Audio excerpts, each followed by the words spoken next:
Mr. President, I come to the floor today to speak about legislation that I've just recently introduced, although it's a follow-on to legislation that I pursued over a number of years. We've now introduced in this Congress the Cuba Trade Act. This is legislation which would lift the trade embargo to allow farmers and ranchers, small businesses, and other private sector industries to freely conduct business, to sell products, agricultural products in particular, to the nation of Cuba, to its people. Last month I spoke about the terrific difficulties our farmers in Kansas and across the country are facing due to low commodity prices. The farm economy has fallen by nearly 50% since 2013, and that decline is expected to continue in 2017, making this perhaps, if not certainly one of the worst economic downturns in farm country since the Great Depression.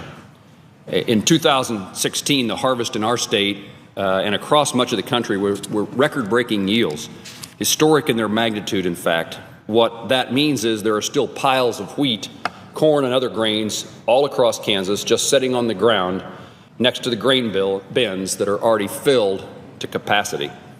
To sell this excess supply, our farmers need more markets to sell food and fiber that they produce.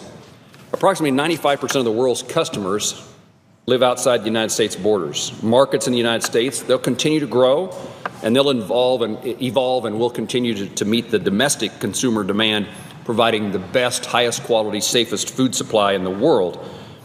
But in order to boost prices for American farmers, we need more markets. We need them now, we need them in the future, and we need to be able to indicate to our farmers that hope is in the works in global markets. We've talked about the importance of trade, of exports in the United States, and particularly to the citizens of Kansas. But that is particularly true for an agricultural state like ours, where, again, 95% of the consumers live someplace outside the United States. Cuba is only 90 miles off our border. They offer potential for increased exports of all sorts of products, but especially Kansas wheat. And in fact, while we're introducing this legislation now, we started down this path to increase our ability to sell agricultural commodities, food and medicine to Cuba back when I was a member of the House of Representatives. I offered an amendment then to an appropriation bill that lifted the embargo, the ability to sell. It would allow the ability to sell those food, agricultural commodities, and medicine to Cuba for cash up front, and that bill was passed. It was controversial then. There's this issue of what our relationship ought to be with Cuba has always been contentious. But I remember the vote was about, I think, 301 to 116, and a majority of Republicans, a majority of Democrats said it's time to do something different with our relationship with Cuba. This was a significant step in opening up the opportunity to market the products of American farmers and ranchers to that country. No longer was food, medicine, and agricultural commodities prohibited from being sold. And it worked for a little while, but unfortunately in 2005, the Treasury Department changed the regulations, and it complicated the circumstance and really related to the embargo.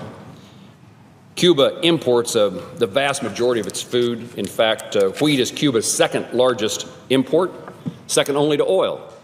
And a point I would stress is that this is a unilateral sanction. Keep in mind that when we don't sell agricultural commodities to Cuba, somebody else does. While our unilateral trade barriers block our own farmers and ranchers from filling the market, willing sellers such as Canada and France, China, and others benefit at the American farmer's expense. When we can't sell wheat that comes from a Kansas wheat field to Cuba, they're purchasing that wheat from France, from Canada, from other European countries. When the president's rice crop can't be sold in Cuba, it's not that they're not buying rice, they're buying it from Vietnam, or China, or elsewhere. It costs about $6 to $7 a ton to ship grain from the United States to Cuba. It costs about $20 to $25 to ship that same grain from the European Union. This competitive advantage we lose because of the regulations that are in place that drive up the cost of Cuba consumers dealing with the United States. To understand what we're missing out on in Cuba, consider our current trade relationship with the Dominican Republic. The DR is also a nearby Caribbean nation with a comparable population as Cuba's. Income levels and diet are similar. Between 2013 and 2015, the Dominican Republic imported an average of $1.3 billion billion in farm products. During that same time span, Cuba imported just $262 million, over $1 billion in difference. That's right, that $1 billion of exports by U.S. farmers, they're missing that opportunity because of the restrictions. This example illustrates the substantial potential that exists for increased sale of agricultural commodities to Cuba. The Cuba Trade Act that I've just introduced simply seeks to amend our own country's laws so that American farmers can operate on a level playing field with the rest of the world. While boosting American exports remains a primary goal of lifting the embargo, I also think there's an opportunity for us to increase the reforms to improve the lives of the Cuban people as well. I've often said here on the Senate floor, on the House floor, and back home in Kansas, we often say we'll try something once. If it doesn't work, we might even try it again. Maybe we tried a third or fourth time, but after more than 50 years of trying to change the nature of the Cuban government through this kind of action, through this embargo, many Kansans would say it's time to try something else. The Cuban embargo was well-intentioned at the time it was enacted. Today, however, it only serves to hurt our own national interests by restricting Americans' freedoms and to conduct business with that country.